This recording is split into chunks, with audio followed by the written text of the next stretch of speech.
Hello everyone. Good morning to all of you. Here I am doing a live trade in Hindustan Unilever and you can see the movement. ठीक है, ये मेरा another account है and Hindustan Unilever मेरा favourite stock है. मैं इसमें daily intraday trading करता हूँ.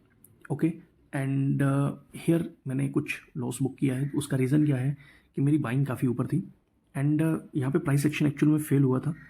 यहाँ पे एक हमारे पास ऑलरेडी रेजिस्टेंस था, मार्केट ने उसको ब्रीच किया था स्टॉक ने एक हाई वॉल्यूम के साथ, तो मैंने पोजीशन क्रिएट की थी. बट अनफॉर्चुनेटली वो ब्रेकआउट फेल हुआ एंड मैं एक लॉस की पोजीशन में बैठ गया. तो हेयर सिंपल थिंग कि मैंने अब यहाँ पे एक दोबारा पोजीशन क्रिएट की है एंड डर मुझे सेम इस कैंडल में वही है कि इतने बड़ी वॉल्यूम के साथ अगर कैंडल बनी है तो सस्टेन करेगी या नहीं करेगी. बट विल सी कि क्या होता है. And here in another account you can सी मेरे पास अराउंड 4,000 to 5,000 का प्रॉफिट अभी चल रहा है. इसमें मैंने 1,000 क्वान्टिटीज़ बुक की हैं, डिप्लॉय की है. So will see.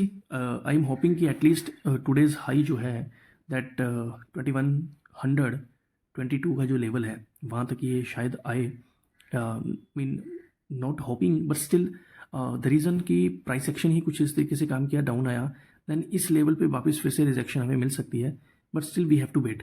The chances are very high कि यहाँ से ऊपर जाने के बाद वापस इस लेवल पे रिटेस्ट करके ऊपर जाए. That is a simple thing. But will see कि प्राइस एक्शन किस तरह से बिहेव करता है, क्योंकि we are the traders, we are not a institutional trader. तो रिटेलर को मीन फ्लो के साथ ही चलना पड़ता है. तो हमारी पोजीशन जो थी इस कैंडल में बनी थी एंड विल सी. इसमें जैसे ही 10,000 का प्रॉफिट मुझे दिखता है I will exit from here and what about it. It is simple thing कि जैसे ही मार्केट मेरा हाई तक जाता है तो इसमें जो भी पीएनएल रहेगा इधर लॉस में प्रॉफिट में I will book that. So this is all about. ठीक है, मैंने किस तरह से हमें इंटरडे ट्रेडिंग करनी है. If you want learn you can follow and daily मैं लाइव ट्रेड मोस्ट प्रोबेबली अगर मेरे पास कोई ट्रेड मीन बनता है तो I always share on my YouTube channel.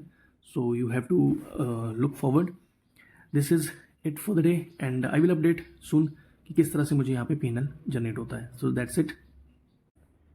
So finally हम यहाँ पे देख सकते हैं कि मेरे पास इस अकाउंट में तो मुझे लॉस चल रहा है, but still in the second account जहाँ पे मैंने राइट टाइम पे बाइंग की थी हिंदुस्तान यूनिलीवर में, तो उसमें मेरा अराउंड 10K से ऊपर ही मेरा प्रॉफिट चल रहा है.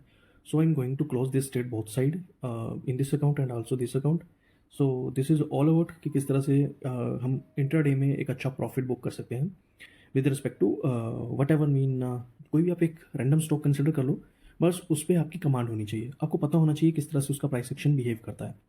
सो बेसिकली जैसे ही प्राइस एक्शन इस लेवल के आसपास आया, ठीक है, एंड वापस एक बढ़िया मोमेंटम आपको ऊपर की तरफ देखने को मिला. अब ये जो है ना, ये स्ट्रॉन्ग रेजिस्टेंस है ये लास्ट टाइम, तो यहाँ से वापस फिर से सेल ऑफ आपको देखने को मिला है. सो जब तक 5 मिनट की कोई भी कैंडल 5 मिनट की कोई भी एक कैंडल इसके ऊपर क्लोज नहीं होती है, तब तक मैं इस स्टॉक में अब और futuristic trade for the day नहीं देखूंगा. मीन करंट डे के लिए कोई भी ट्रेड मैं प्लान नहीं करूंगा. अभी के लिए मेरे लिए इतना काफ़ी है कि स्टॉक ने देखो, अब इसके थोड़ा प्राइस एक्शन को अगर समझना चाहो तो आप देखोगे 5 मिनट के टाइम फ्रेम पे स्टॉक ने मोमेंटम कुछ इस तरीके से दिया. यहाँ पे कंसोलिडेट हुआ, ऊपर गया, देन डाउन आया, फिर ऊपर गया, फिर डाउन आया, लेकिन इस लेवल को उसने रिटेस्ट किया एंड रेस्पेक्ट भी किया और यहाँ से अगेन बाइंग हमें देखने को मिली.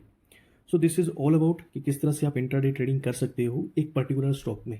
ठीक है, मैं इसी स्टॉक में डेली इंट्राडे ट्रेडिंग करता हूँ एंड डेफिनेटली कुछ स्टॉक्स कुछ साइड मुझे कुछ अकाउंट्स में लॉसेज हो जाते हैं, कुछ में प्रॉफिट हो जाते हैं. द सिंपल रीज़न इज़ कि जब आप एलोकेशन करते हो ना, तो यहाँ गलती ये होगी थी, मेरी बाइंग यहाँ हुई थी. ठीक है, बिकॉज वो पॉइंट था जब यहाँ इस लेवल से ऊपर इसकी क्लोजिंग चाहिए थी 15 मिनट के टाइम फ्रेम पे. द सिंपल कि इसने लेवल को टेस्ट किया लेकिन सस्टेन नहीं कर पाया. दैट इज़ वाई मेरा इसमें लॉस हो गया. और इस अकाउंट में मेरी जो एंट्री थी वो आफ्टर दैट पर्टिकुलर इंसिडेंट हुई थी, तो मैंने इसमें बाइंग ही अप टू दिस लेवल की है. तो यहाँ जाने के बाद वापस फिर से नीचे आया था, तो यहाँ भी मुझे लॉस दिख रहा था, बट आई नो कि मेरे लिए ये जो लेवल है वो क्रूशियल है, तो मैंने यहाँ पे एग्जिट नहीं किया था. And then you can see within 15 to 20 minutes मेरे पास ये वापस 10K के प्रॉफिट तक पहुँच गया. So this is all about and see you in the next video. Have a great day. Bye bye. This is done for the day.